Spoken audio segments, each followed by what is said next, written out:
여러분 반갑습니다.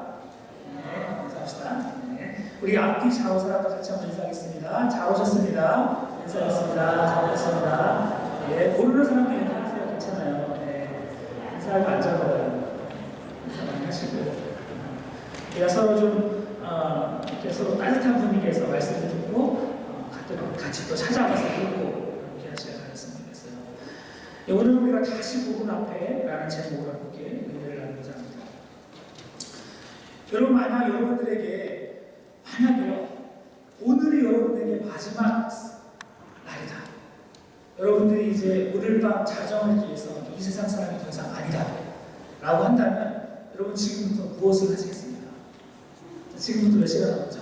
대략 한 9시간 남았네요. 네. 남아있는 9시간 동안 여러분 무엇을 하시겠습니까? 어떡하죠? 작가도 결혼을 못해서. 네.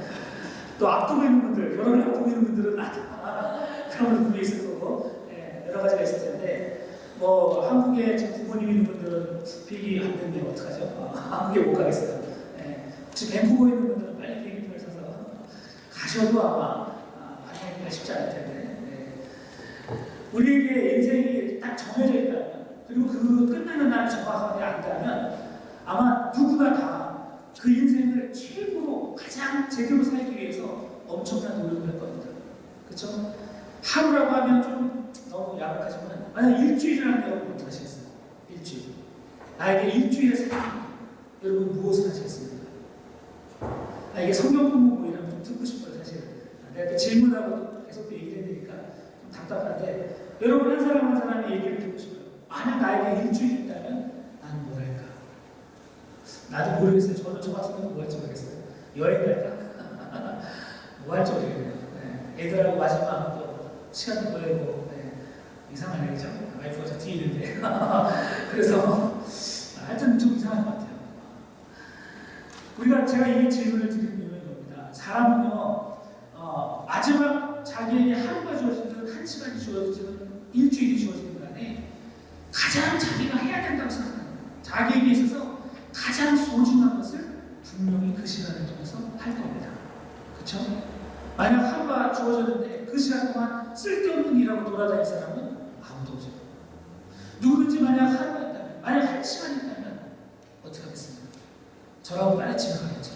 전화를 해서 와이프가 어디 갔으면 빨리 오라고 하고, 메시지를 보내고, 애들도 학교 가 있는데 막 가서 부르겠죠. 그래서 사랑한다고 얘기를 하겠죠. 저희한테 되게 소중한 사람이 여러분도 아마 비슷할 것 같아요. 그런데 그거 말고, 물론 그건 아주 생각적이고 당연한 거지만, 그거 말고 내 삶에 정말 한 시간과 일주일 혹은 한 달이든 1년이든 간에 내게 그 주어진 시간이 명확하게 딱 정해져 있다면 나는 무엇을 할까? 나는 그 시간 동안 과연 무엇을 할까? 그것을 하는 것이야말로 내가 평소에 가장 소중하게 여겼던 그 내용이라고 우리는 말할 수 있을 것입니다. 제가 이 생각을 하면서 생각해보니까, 만약 나에게 정말 일주일이 주어지고 한 달이 주어지고 그런다면, 저는 개인적으로 다니면서 전도도 많이 하고 여러 가지 할 것 같아요. 왜 그러냐면 조금 있으면 주님을 만나니까. 그렇죠? 만약 한 시간 하고 일주일 지나고 나서 딱 예수님 만났는데 예수님이 너 뭐하고 왔냐라고 하면 정말 안타깝잖아요. 그렇죠? 그렇기 때문에 주어진 시간 안에 저는 최대한 많은 사람들에게 좀 어떻게든지 예수를 증거하려고 아마 노력할 것 같아요. 많은 사람들이 이처럼 자기가 영원히 살 것이라고 생각해가지고 정말 해야 될 중요한 일을 안 하는 경우가 참 많이 있습니다. 마치 내일이라는 시간이 매일매일 주어진 것처럼 그렇게 오해하고 살고 있습니다.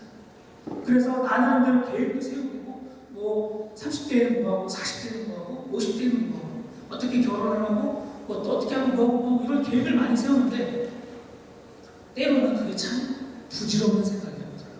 왜냐하면 우리는 미래를 모르잖아요. 그렇죠?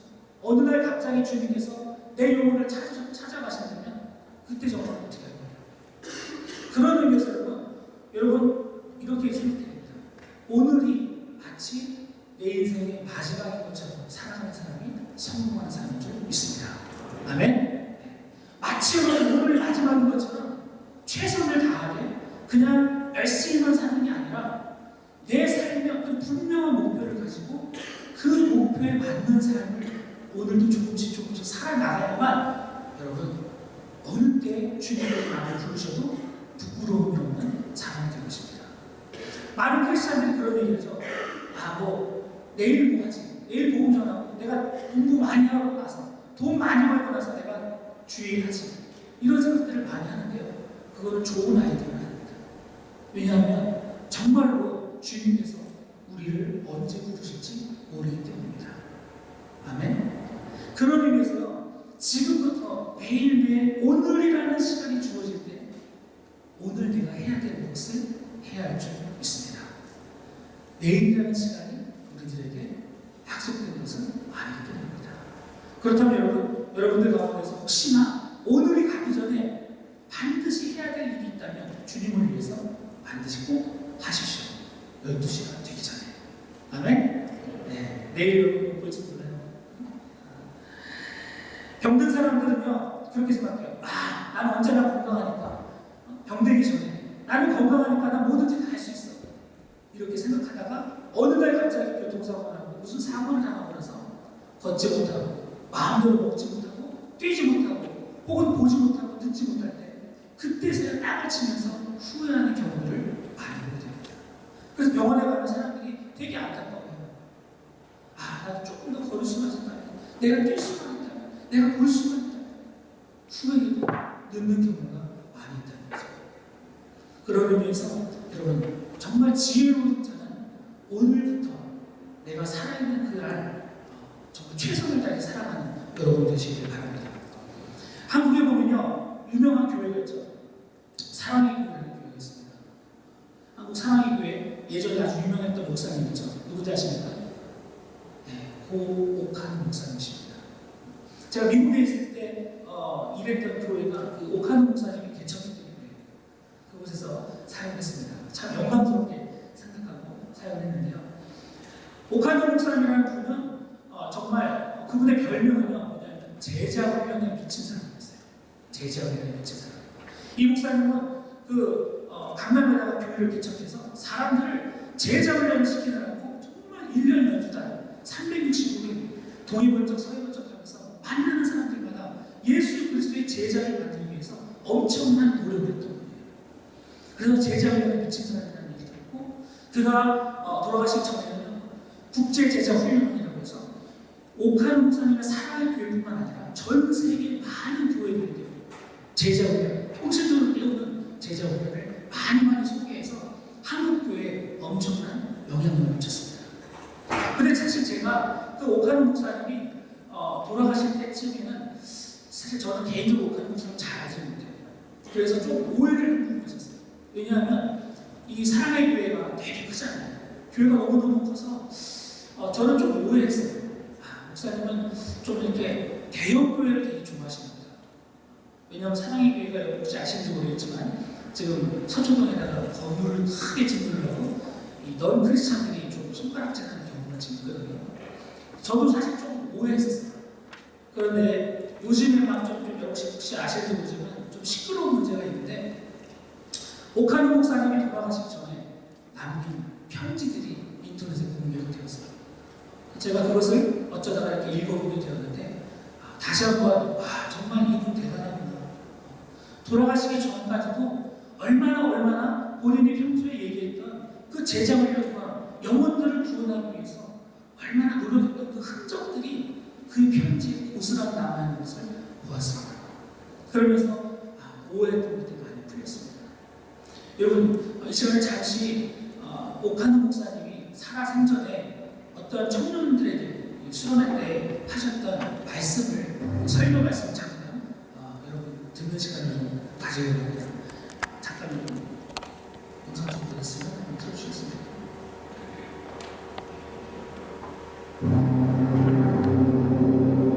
아주 바울이 엄격하게 경고하는 말씀이 나옵니다. 낮에와 같이 나중에야 방탕하지 말고, 술 취하지 말고, 음란하지 말고, 고생하지 말고, 쟁투하고 시기하지 말고, 주 예수 그리스도로 믿어라. 이거 얼마나 무서운 축복입니까? 예수를 믿는다고 교회를 드나들면서도 잘못된 사람들이 너무 많아서 복음을 다시 전해야 된다고 하는 바울의 힘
2010년 9월달에 오카노 목사님이 돌아가셨어요. 한국교회 정말 아주 훌륭한 별이 하나 졌어요. 너무 안타까운 일이었어요. 그 이후로 많은 한국교회 중요한 인물들이 제정신을 못 차렸어요. 지금 많은 한국교회들이 지탄을 하고 있어요. 근데 저는 아까 제가 잠시 얘기했지만 오카노 목사님도 혹시 그랬는데 목사님께서 마지막까지 전하고 싶었던 것, 그분이 정말 마지막까지 간절하게 애타게 전하고 싶었던 것은 변하지 않았다는 것을 확인했어요. 그게 무엇일까? 놀랍게도 이 목사님께서 마음에 간절한 마음을 가지고 오카노 목사님은 병상에서 돌아가셨는데 너무 고통스럽게 돌아갔어요. 병이 막 이제 해가지고. 그런데 그럼에도 불구하고 끝까지 마지막까지 전하고 싶었던 것이 있었어요. 그게 뭘까요? 그것이 바로 복음입니다.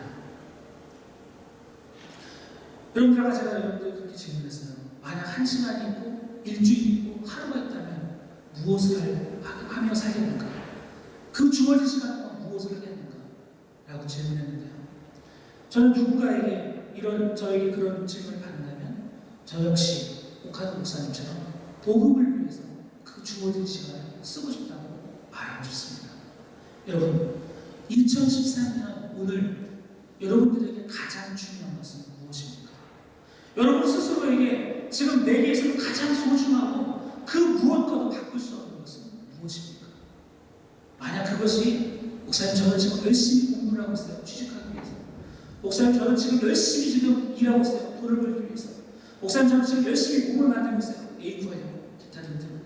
이런 것들을 위해서 여러분들이 지금 열심히 살아가고 있다면 물론 나쁘지 않지만 여러분들은 지금 너무너무 중요한 것을 놓치고 있다는 것입니다.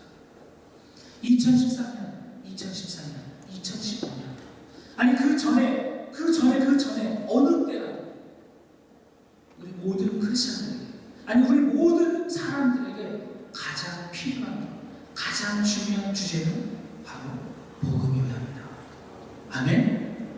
복음이야말로 여러분들의 삶 속에 여러분 마음 속에 그 세상의 어떤 것과도 바꿀 수 없는 가장 중요한 주제가 될 줄 믿습니다. 아멘? 아직 동의를 안 하는 분들만 있군요. 네. 제가 고등학교 1학년 때가 되는 그 겨울이어서 그때 제가 개인적으로 처음으로 복음을 제대로 만났습니다. 그 전에는 교회를 다녔지만 그때까지는 제대로 된 복음을 만나지 못했어요. 제가 몇 년인지 기억도 안 나는데 1980년 이런 것 같은데 여러분이 태어나기 전에 네. 근데 그때 제가 고등학교 1학년 때였는데 어떻게 우연히 교회에서 하는 수련회에서 기도를 했다가 그 기도원에서 기도원이 이제 집회가 마지막 다 끝나고 나서 사람들이 이제 강사님은 들어가시고 사람들 다 같이 통성 기도를 하는 그 시간이었는데 그 시간에 우리 본고차가 도착해가지고 우리 교회에서 10명이 같이 수련회를 갔어요. 그 중에 제가 있었는데 저는 교회를 안 다니다가 다시 다닌 지 얼마 안 됐을 때였어요. 그래서 아직 교회에 대해서 잘 제대로 모르고 있었을 때였어요. 그런데 그때 이제 그 기도원에 들어가서 앉은 채 얼마 지나지 않아서 갑자기 내 안에 이상한 일이 벌어졌어요. 쉽게 말하면 하나님 나를 찾아오신 거예요. 여러분 뭐 아시는 분은 아시겠지만 갑자기 나도 모르게 그냥 나는 뭐 특별히 뭐 구하지도 않았는데 내 혀가 막 꼬이면서 내가 방언을 하기 시작했어요. 그때는 그게 뭔지도 몰랐는데 그냥 막 따따따따따 하면서 막 내 혀가 막 내 의지와 상관없이 막 움직이기 시작합니다. 그러면서 내 안에 내 마음속에 하나님께서 확신을 주셨어요. 아, 그분이 살아계시구나. 하나님이 살아계시구나. 그때가 바로 제가 복음을 제대로 처음으로 만났던 경험입니다. 그리고 나서 이제 그 집회를 끝나고 나서 교회에 돌아와서 매주 화요일마다 이제 사람들과 우리 학생들과 같이 막 기도를 하면서 하나님께서 그때마다 저에게 엄청난 은혜들을 부어주셨어요. 한 번은 기도를 하는데 눈을 감고 기도를 하는데 제가 몇 번 이미 얘기를 한 적이 있지만 눈을 감고 기도를 하는데 하늘에서 불똥이 보여요. 실제 불이었어요.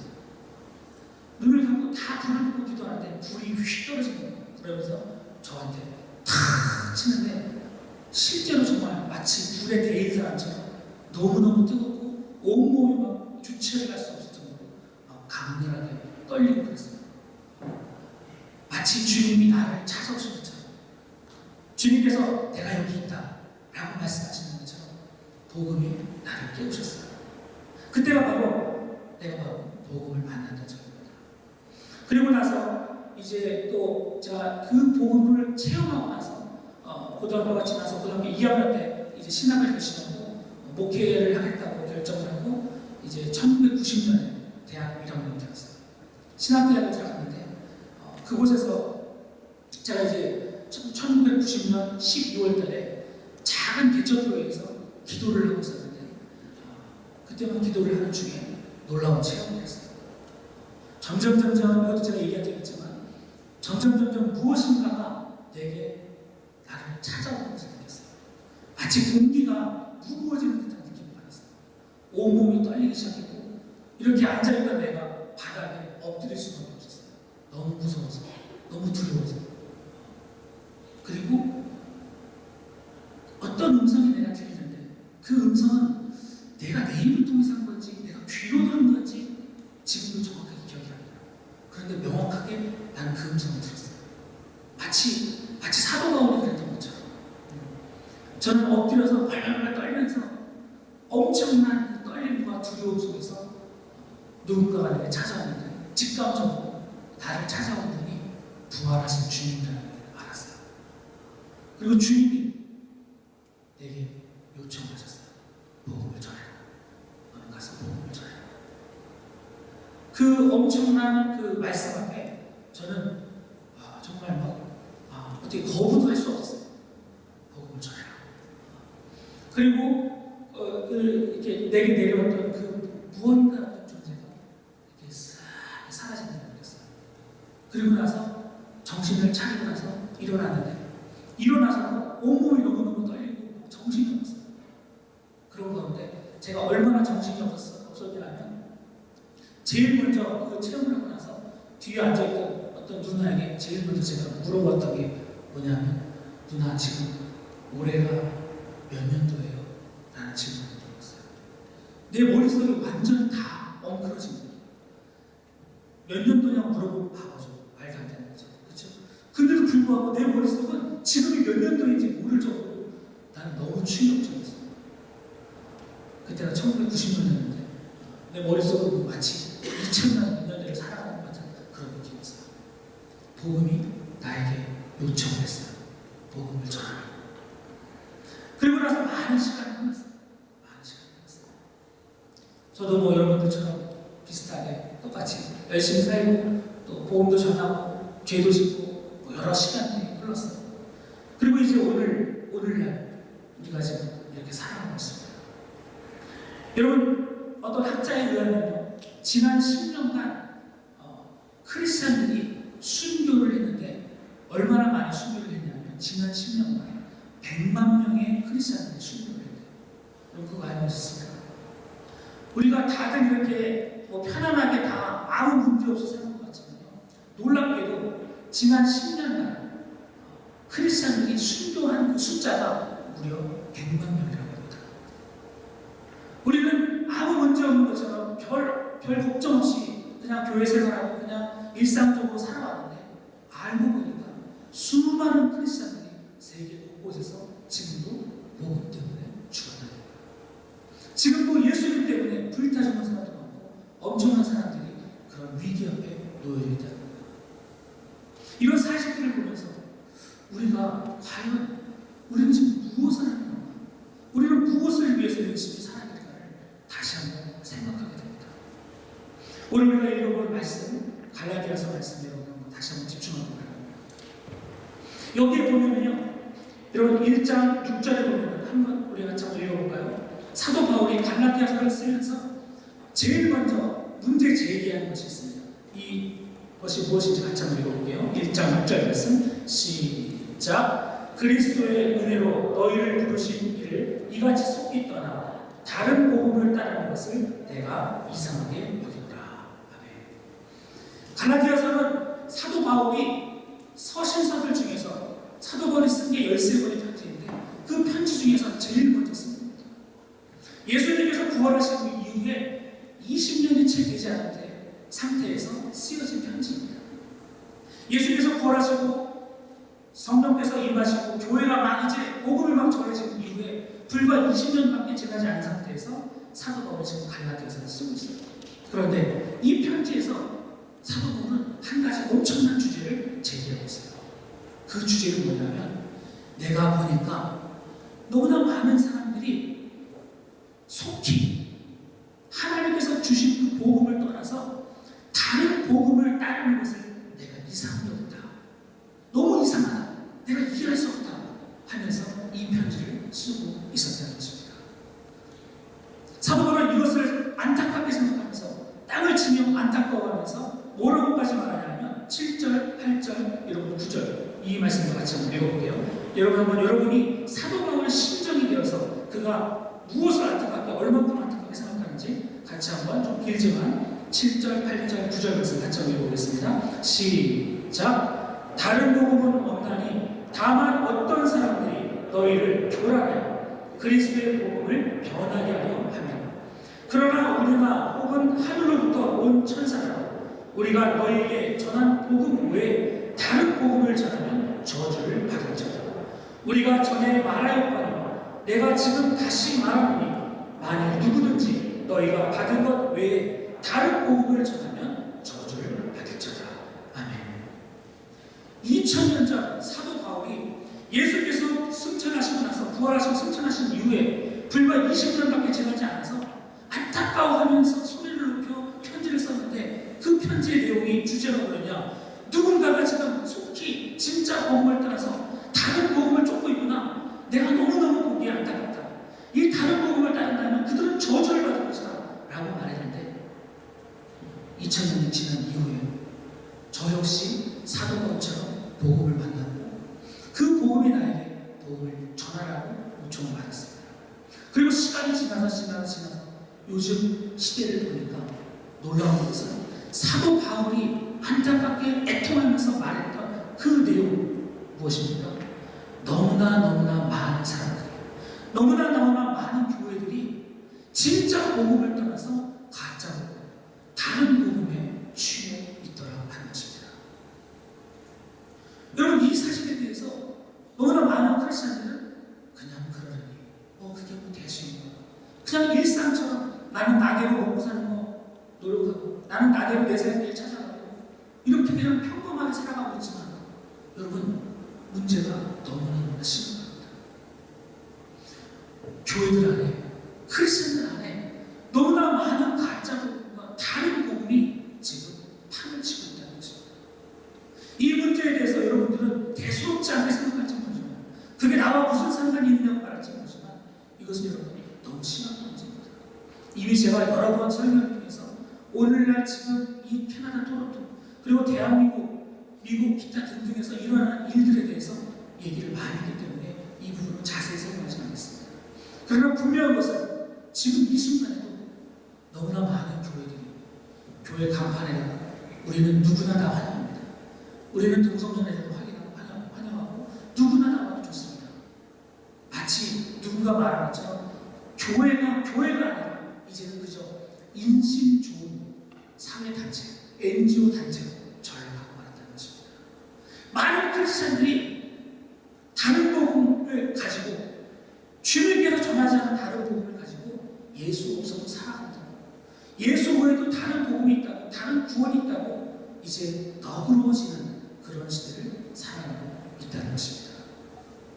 그러나 분명한 것은 이것에 대해서 조금 전에 돌아가신 옥하는 목사님이 그분이 돌아가시기 전까지도 강력하게 외쳤던 것은 다른 복음을 안 된다. 그렇게 살아서는 안 된다. 심지어 유명하다는 교회, 잘 나간다는 사람들조차 무엇이 필요하냐고? 복음이 필요하다는 것입니다. 아멘. 믿지 않는 자들에게는 그것이 구원의 유일한 길이기 때문에 필요하고요. 믿는 자라 할지라도 그의 삶의 가장 중요한 주제는 다른 것이 아니라 복음이 되어야 한다는 것입니다.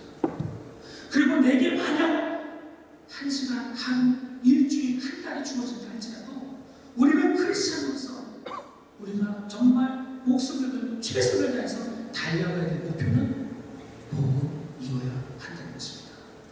아멘. 그러나 여러분 너무나 많은 경우 오늘날 사람들은 이제 더 이상 복음으로 인정하지 않습니다. 너무나 많은 사람들이 복음이 필요 없다고 생각합니다. 혹은 복음이 이제는 나랑 무슨 상관이냐고 말하는 사람도 많이 있는 것을 보게 됩니다. 여러분 그러면 도대체 가짜 복음이라는 게 뭔가요? 과연 다른 복음이라는 게 뭔가요? 그 키가 여러분 10절 말씀입니다. 갈라디아서 1장 10절 말씀 같이 한번 읽어볼까요? 시작. 이제 내가 사람들에게 좋게 하랴 하나님께 좋게 하랴 사람들에게 기쁨을 구하랴 내가 지금까지 사람들의 기쁨을 구하였다면 그리스도의 종이 아니니라. 그리고 여러분 4절 말씀에 보면요 그리스도께서 하나님 곧 우리 아버지의 뜻을 따라 이 악한 세대에서 우리를 건지시려고 우리 죄를 대속하게 하여 자기 몸을 주셨으니 라고 이야기하고 있습니다. 무슨 말입니까? 여러분 우리가 받은 이 복음이라는 건요 공짜로 생긴 게 아닙니다. 우리가 받은 이 복음이라는 건요 그냥 어디서 한 데서 뚝 떨어진 게 아닙니다. 이 복음이 어떻게 시작됐습니까? 이 복음이 어떻게 우리에게 주어졌습니까? 이 복음은요 하나님께서 당신의 아들을 십자가에 달아서 피를 다 쏟기까지 그 애통하는 마음을 가지고 아들이 죽는 것을 지켜보면서 참아내셨던 복음입니다. 그러면서 그 아들을 죽이기까지 우리를 사랑하셔서 허락하셨다. 그것이 바로 하나님께서 대가를 치르시고 우리들에게 전해주셨던 생명과 같은 복음입니다. 아멘. 여러분들이 받아서 누리고 있는 이 복음이라는 것은요 공짜 복음이 아니라 예수 그리스도의 생명의 대가를 합니다. 여러분들이 받아 누리면서 나는 예수 믿으면 천국 가지 라고 생각할 수 있는 근거와 그 배경이 될 수 있는 유일한 이유는 예수께서 나를 위해서 십자가에서 피를 흘렸기 때문입니다. 하나님도 대가를 지불하고 우리들에게 복음을 주셨습니다. 그런데 문제가 뭡니까? 이 복음을 받은 사람들이 받을 때는 좋다라고 받았는데 그리고 나서는 오늘 말씀 10절에 있는 것처럼 변해버렸습니다. 어떻게요? 이 복음을 내가 이용하거나 이 복음을 그저 내 주머니 안에 집어넣고 나는 나의 욕심을 또 계속해서 채워가려고 하는 삶을 살다 보니까 가짜 복음으로 변질되었다는 것입니다. 오늘 10절 말씀에 보면 내가 사람들에게 좋게 하려 하나님께 좋게 하려 사람들에게 기쁨을 구하려 내가 지금까지 사람들의 기쁨을 구했다면 그리스도의 종이 아니라고 말하고 있습니다. 많은 크리스찬들이 안타깝게도 복음을 받은 이후에도 예수 그리스도의 피가 묻어있는 그 복음을 받은 이후에도 여전히 자기를 위해서 사람들의 즐거움을 위해서 내 만족을 위해서 살아가고 있다면 그것은 내가 받은 복음을 가짜 복음으로 바꾸는 것이라는 것입니다. 그리고 그런 의미에서 지금 여러분 안에 있는 복음 만약 여러분들이 그 복음을 받은 적이 없다고 하면 저는 여러분들에게 그 복음을 지금 받으라고 이야기하고 있습니다. 그러나 만약 여러분들이 한 번이라도 제가 복음을 했던 것처럼 여러분이 살아오면서 그 복음을 받은 적이 있다면 여러분 내가 간직한 이 복음이 지금 진짜 복음인지 가짜 복음인지 여러분 체크해 보십시오. 그러면 여러분 이 복음이 진짜인지 가짜인지 정확하게 알 수 있는 말씀이 있습니다. 갈라디아서 2장 20절 말씀을 보십시오.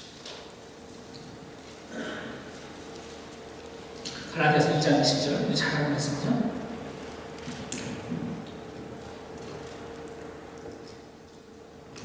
같이 읽겠습니다. 시작. 내가 그리스도와 함께 십자가에 못 박혔나니 그런즉 이제는 내가 사는 것이 아니라 오직 내 안에 그리스도께서 사시는 것이라.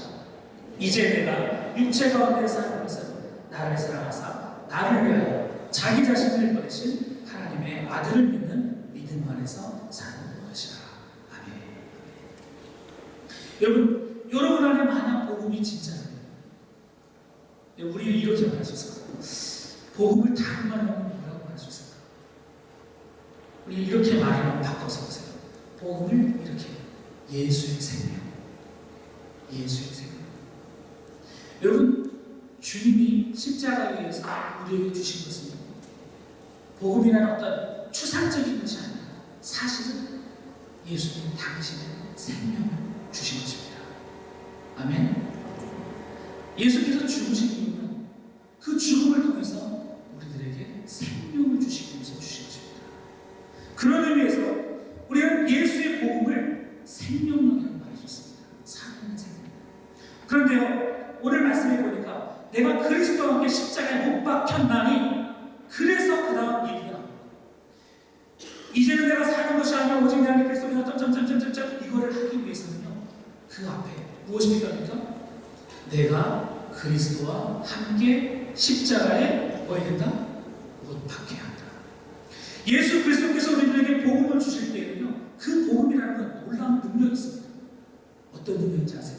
첫 번째, 천국 가고 잘되고 축복받고 형통하고 이런 능력이 아니라 그 복음이 우리에게 딱 전해지면요, 과거 나의 죄와 나의 악한 것들과 세상을 향한 나의 욕망과 탐심과 욕심과 미움과 이런 것들이 어떻게 돼요? 같이 죽는 능력이 있다는 것입니다. 아멘? 예수의 생명이 내 안에 들어오면요, 내 안에 있는 모든 악한 죄들이 견딜 수 없어서 뛰쳐나가고 있는 능력이 있다는 것입니다.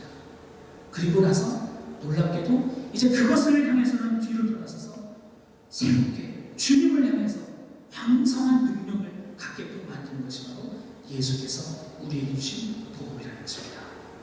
그런 의미에서 여러분, 제가 여러분들에게 이렇게 말할 수 있습니다. 여러분들이 만약 진짜 복음을 가지고 있다면 여러분 안에 그 복음은 꿈틀꿈틀 거려야만 합니다. 여러분 안에 만약 죄를 짓는 것이 있다면, 악한 것이 있다면, 미워하고 더러운 것이 있다면 그 여러분 안에 들어있는 그 생명력 있는 복음이 어떻게 한다고요? 그 죄와 더러운 것들을 참지 않는 겁니다. 시간 좀 걸릴 수 있어요. 하지만 견디지 못합니다. 그래서 반드시 그것을 내쫓으려고 할 것입니다. 만약 여러분 안에 진짜 예수 그리스도가 주신 생명의 복음이 들어있다면 놀랍게도 여러분들은 꿈틀꿈틀거리는데 무엇을 향해 꿈틀거리냐면 예수 그리스도를 위해서, 하나님의 것을 위해서, 하나님의 나라를 위해서, 그분의 영광을 위해서 참지 못하고 막 견디지 못할 것입니다. 여러분, 그런 의미에서 여러분 스스로 돌아보세요. 내 안에 지금 예수께서 주신 그 생명력 있는 복음이 들어있는가? 아니면 아무것도 없는가? 지난 한 달을 돌아보시고 한 주를 돌아보면서 내가 짓고 있는 죄 때문에 너무 괴롭고 힘들었습니까? 내 안에 있는 어떤 어둠 때문에 내가 괴롭고 힘들었습니까? 여러분 안에 예수의 생명이 있습니다. 내가 하나님을 멀리 떠나면 너무 답답하고 안타깝고 이것이 너무 힘듭니까? 그렇다면 여러분 안에 지금 그 복음이 꿈틀꿈틀 되는 것입니다. 내가 주님을 위해서 뭔가 좀 더 하고 싶은 마음 생깁니까? 내가 주를 위해서 뭔가 이 복음을 전하지 않으면 견딜 수 없다는 생각이 드십니까? 이것이 있다면 여러분 안에 복음은 지금 살아있는 것입니다. 아멘? 그러나 만약 아무 소식이 없다, 아무런 감동도 없고 그냥 교회는 나오는데 마음에 아무런 감동도 없고 매번 교회는 나오지만 내가 주를 위해서 뭔가 하고 싶다, 뭔가 해야 되겠다, 이런 마음이 들지 않는다면 여러분 안에 복음은 어쩌면 죽어있거나 아니면 처음부터 없었거나 뭔가 something 불안해요. 사람들이 저를 보고 그런 얘기합니다. 목사님 정말 체력이 대단해요. 많은 사람들이 저한테 그래요. 사람들이 저를 보면 되게 막 열정이 넘치대요. 근데 저희 와이프는 알아요. 뭘 아냐면 진짜 저 힘없습니다. 진짜 막 제 눈이요, 여기 옛날에 안 그랬는데 영남교회 사역을 하면서부터 눈에 쌍꺼풀이 이렇게 해가지고 원래 제 이런 분이 아니었는데 여기 보면은 낮에도 눈을 못 뜨겠어요. 어떨 때는 너무 피곤해가지고. 이상해요. 뭐 여기 있는 동안 많이 사람이 좀 사는 것 같아요. 진짜요. 그리고 제가 하여튼 건강하지 않아요. 저는 건강하지 않아요. 저는 수시로 충전시켜주지 않으면 못 살아요. 근데도 불구하고 사람들이 저한테 목사님 정말 열정이세요. 목사님 하시면 뭐 항상 뭔가 불도저처럼 하시는 것 같아요. 이유가 있어요. 뭘까요? 내가 경험한 그 복음 때문입니다. 그 복음이 내 안에서 잠시 쉬지 않는 것 같아요.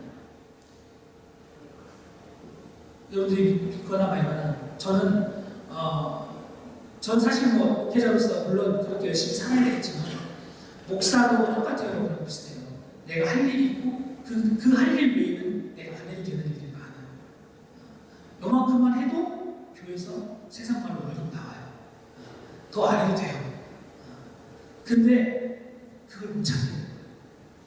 복음이 그냥 안 나서 어떤 영혼이 막 힘들어하고 어려워하고 그러면 그 영혼을 살리고 싶은 마음이 막 속에서 막 뭐랄까요, 펌프질 하는 거예요. 그래서 어떤 사람 데려다 놓고 남들 안 보는 데서 끌고 가지고 열심히 기도를 시키는 거예요. 어떻게든 이 영혼을 살려고 했다고. 이 영혼이 정말 하나님을 만나게 하려고. 여러분들은 아마 저를 아는 사람은 이게 무슨 말인지 알지만 모르는 사람은 무슨 말인지 모르는 거예요. 데려다 놓고 등을 쳐가면서 뱉어라 그래서 진짜 밤을 새워가면서 나도 저는 그렇게 살아요. 그러면 와이프는 이렇게 힘들어서 막 이러니까 좀 그렇죠. 그렇지만 내가 녹초가 되고 내 에너지가 다 방전이 돼도 저는 기뻐요. 어떤 한 영혼이 다시 살아나는 걸 보면 기뻐요.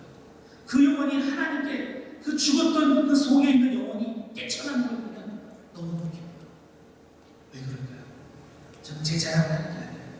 왜 그럴까요? 내 안에 복음 때문에. 내 안에 복음이 그냥 놔두지 않아요. 2013년 이제 3월달에 이제 됐죠. 우리 오늘 무슨 날이냐면 여러분 이 넥타이 예쁘죠? 안 예뻐요? 되게 유명한 겁니다. 메이커가 아르바니 거 오늘 게시한 겁니다. 옛날 누가 선물 줬는데 게시한 거예요. 근데 이 넥타이가 노란 넥타이잖아요. 오늘 노란 넥타이를 한 번도 입고 있어요. 오늘 택기도 노란색인데 말고는 모르는 거겠지만 여러분 2013년 드디어 이제 우리 영락교회는 딱 두 철이죠. 성결철이 아니냐. 네. 드디어 2013년 민들레 성교 시즌이 시작되었습니다. 그것 때문에 한 거예요. 노란색 민들레. 민들레 안 해도 돼요, 사실. 안 해도 저 교회에서 안 잘려요. 민들레 사역 안 해도 아무 문제 없어요. 이미 해놓은 것만이 대단한 거 많이 있어요. 근데 왜 또 2013년 민들레 해야 될까? 저도 인간인지라 2013년 민들레를 준비하기 전에 해야 되나 어떻게 해야 되나 고민 많이 했어요. 어떻게 할까? 근데 기도하면 할수록 하나님 부여해요. 내 안에 복음이 가만 놔두지 않아요. 다시 이전보다 더 다르게 더 제대로 다시 우리 청년들이 일어나서 세계 곳곳을 흩어져서 복음을 전하는 땅끝까지 흩어져서 이 성령의 좀 바람을 불어넣으라. 내 안에 그 복음이 나에게 명령을 하세요. 그래서 이 넥타이를 하는 겁니다. 다시 시작하는 여러분들 아까 처음에 다시 얘기한 것처럼 우리가 살면서 이 시간이 마지막이라고 생각하십시오. 만약 여러분들이 정말 오늘 내가 죽는다면 내게 일주일의 시간이 있다면 아니 1년의 시간이 있다면 여러분 무엇을 반드시 하고 가겠느냐? 내가 반드시 무엇을 해놓고 가겠느냐? 여러분 저는 두렵습니다. 지금까지 살아온 것만 해도 하나님 앞에서 하나님 저 이런 거 했어요 저런 거 했어요 말할 거리가 있어요. 하지만 그래도 아직 아니에요. 주님 보시기 정말 부끄럽지 않은 모습으로 그분을 만나고 싶다는 거죠. 그러려면 나 역시 더 많이 복음을 전하기 위해서 애쓰고 싶어요. 왜 그런지 아세요? 지금 예전보다 더 악해졌어요. 더 많은 사람들이 복음을 필요로 하고 있고 그만큼 더 많은 사람들이 복음 때문에 죽어가고 있어요. 100만 명이 10년 동안 죽었다니까요. 복음 때문에. 여러분들은 무엇을 위해서 지금 살았어요? 여러분의 인생의 목적이 뭐예요? 그 옥하는 목사님 돌아가실 때도 그랬고 사도 바울이 죽으면서 그랬고 수많은 시인왕의 선배들이 죽으면서도 그들이 한 가지를 붙잡고 있었던 것이 있다면 그것은 바로 복음이었어요. 이것은 변할 수가 없어요. 왜요? 하나님의 아들이 죽었기 때문이에요. 하나님의 아들의 생명으로 바꾼 것이기 때문이에요. 여러분 이 세상에 하나님의 아들의 생명보다 더 소중한 게 있을까요? 없기 때문에. 그렇기 때문에 내게는 정말 복음을 아는 사람들에게는 이 예수의 생명을 전하는 것만이 내가 살아있는 이유라고 저는 믿습니다. 바라기는 여러분들도 그렇게 좀 그런 삶을 살기를 바라요. 한 가지 마지막으로 영상을 보려합니다. 놀랍게도요. 하나님에게 붙잡혀서 사는 사람, 정말 하나님을 만나고 경험한 사람들은요 비슷한 얘기를 해요. 참 비슷해요. 어쩜 그렇게 비슷한 얘기를 하는지 모르겠어요. 우리가 처음에는 옥하는 목사님의 음성을 들었는데 이제 우리는 김용의 선교사님의 목소리를 들을 것입니다. 그분은 복음 때문에 자기 모든 것들을 버리고 지금 세계 곳곳에서 사역을 하시는 분인데요. 여러분 그분의 음성을 한번 들어주시겠습니다.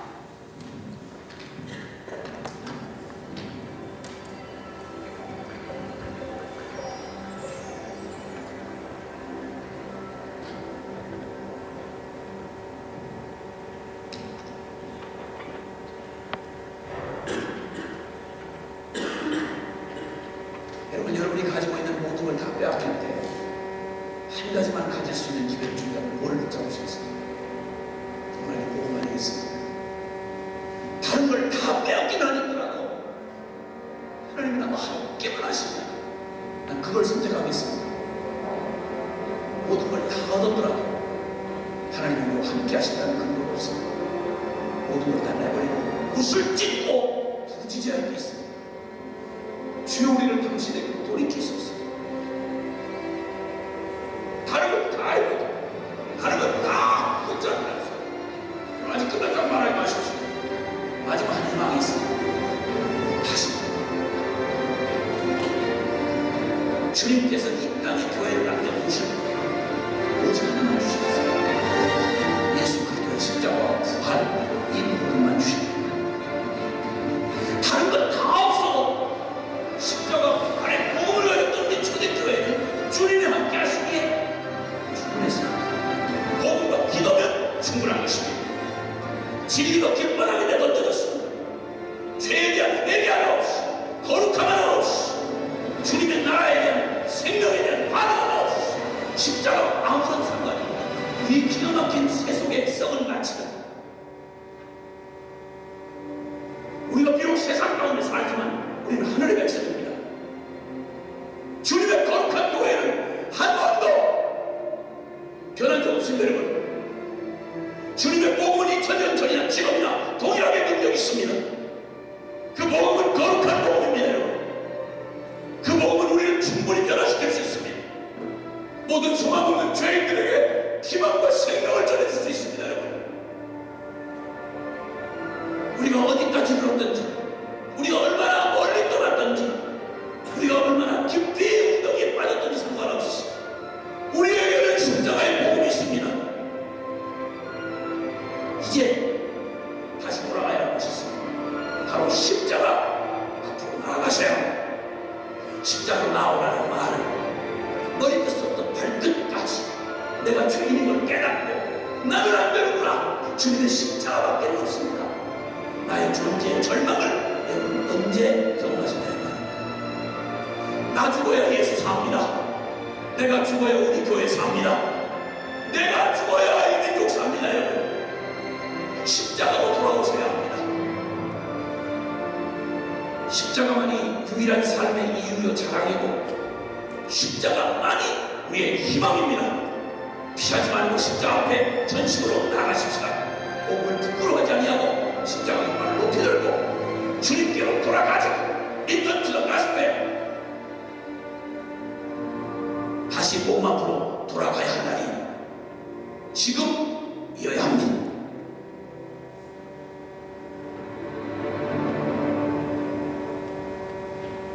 예, 참 귀한 말씀 하는데요. 어떠세요, 여러분? 가슴이 뛰십니까? 아멘? 진짜 여러분들에게 간곡히 부탁드립니다.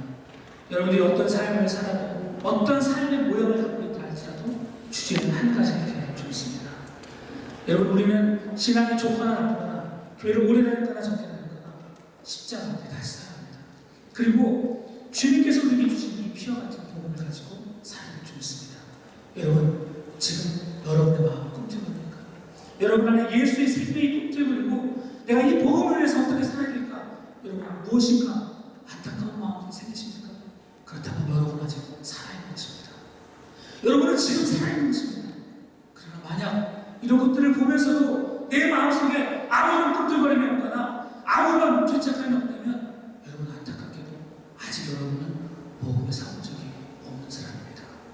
저는 20년 전에 그 예수 그리스도께서 나를 찾아오셔서 복음을 전하라고 말씀하셨던 그 이야기, 그 소리가 한 번도 제 귀에서 떠난 적이 없습니다. 그때 그 충격적인 경험은 영원히 제가 죽기 전까지 아마 기억될 것입니다. 너무나 충격적이었습니다. 저는 그것을 거짓말이라고 말할 수 없습니다. 기억이 없어지는 정상에도 불구하고 점점 명확해집니다. 희한하게도 10년이 지나고 20년이 지났는데 다 기억나고 잊어버렸던 것까지 다시 기억납니다. 이상해요. 점점 내 안이 명확해져요. 주님께서 나에게 복음을 전하라고 하셨던 그 말씀. 여러분, 이 말씀은 저에게만 주신 말씀이 아니라 여러분 한 사람 한 사람에게 이미 복음을 받아들인 여러분들에게 주신 말씀입니다. 여러분, 이제 잠들지 말고 여러분 그냥 일상적인 삶 속에서 사탄이 가린 그 어둠 속에 여러분 살지 말고 이 복음 앞에 서서 복음을 전할 수 있는 우리 모두가 되기를 간절히 축원합니다. 같이 기도합시다.